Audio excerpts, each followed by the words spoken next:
Cancer hospital کیوں بنایا؟ والدہ کو کینسر تھی، تکلیف میں تھی، یہاں پہ ہاسپٹل نہیں تھا.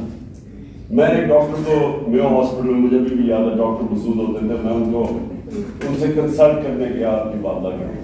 باہر مجھے اس کی ویٹنگ میں ایک آدمی نظر آ گیا، بوڑھا آدمی. وہ جا کے اس سے وہاں پوچھ رہا تھا کہ میرا اس کا دوائی مانگ رہا تھا، اس کے جو کمپاؤنڈر جو بھی ہوتا اس کے پاس کہہ رہا تھا کہ ایک طرف پرچی پکڑے ہوئے ایک طرف دوائی پکڑی. کہتا میں نے ساری دوائیاں لے لی ہیں. اس نے کہا نہیں آپ نے نہیں لی، آپ نے لیے بھی لینی. اس کی میں نے شکل دیکھی، بوڑھا آدمی.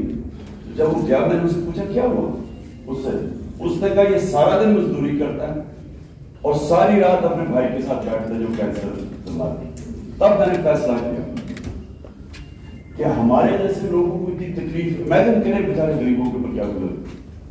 تو سوچے کہ کسی گھر پہ بیماری ہوتی ہے، وہ پہلے سے ہی سبسسٹنس مشکل سے اپنا، اور آج کل کے زمانے میں تو میں سوچ بھی نہیں سکتا کہ بجلی کا بل دے، بچوں کی اسکول فیس دے، کیا کرے. اور ایک بیماری ہوتی ہے، ساری ایویڈنس شو کرتی ہے کہ ایک ایسی بیماری آتی ہے سب سے زیادہ جو لوگ غربت کی لکیر سے نیچے جاتے ہیں وہ ایک گھر میں بیماری آ جاتی ہے. اس میں سارا گھر بار اپنا پیسہ پوسا خرچ کر کے مقروض ہو جاتا ہے. تو وہ ہیلتھ کارڈ انہوں نے بند کر دیا. اور وہ بے حسی دیکھیں لوگوں کی، وہ یہ کہہ رہی ہے کہ عمران خان کو فائدہ ہو جائے گا اس کو بند کر دو.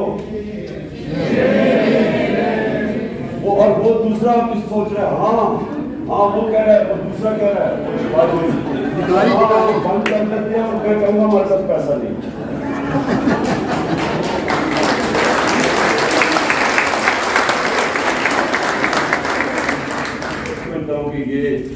یہ ہے ہی کرپٹ مافیا. ان کی کوشش ہی ہے کہ میکسیمم یہاں سے پیسہ چوری کر کے باہر لے جاؤں. کوئی دنیا میں مثال نہیں ہے کہ سارا ٹبر باہر بیٹھ کے جا کے پاکستان میں گورنمنٹ کر کے لوٹنے کے لیے آتے ہیں، باہر چلے جاتے ہیں. اس کی کوئی مثال نہیں ہے. مجھے کوئی بنانا ریپبلک میں بنائے جن اس طرح کا مذاق ہو رہا ہے، اور وہ جیسی جن کی پتہ چلے چوری پکڑ کے باہر بھاگ جاتے ہیں. مشرف کے دور میں بھی وہ باہر بھاگ گیا، NRO لے کے واپس آ گیا. 10 سال چوری کی، پیسہ باہر کیا، جب پکڑنے جانے لگا پھر باہر بھاگ گیا، اور اب NRO لے کے پھر پاکستان آ گیا. یہ پاکستان کے خیر خواہ نہیں ہے جو بھی کیا کر رہے ہیں، جو بھی یہ کر رہے ہیں. میں آپ کو بتاؤں کہ اس سے بڑی ملک کے خلاف غداری نہیں ہو سکتی.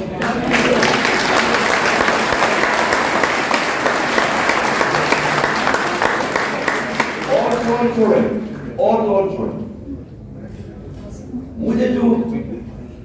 مجھے سمجھ نہیں آتی کہ کیا ہم ریلائز نہیں کر رہے کہ ہم اپنے ملک کو معاشی نقصان تو ہی کر رہے ہیں.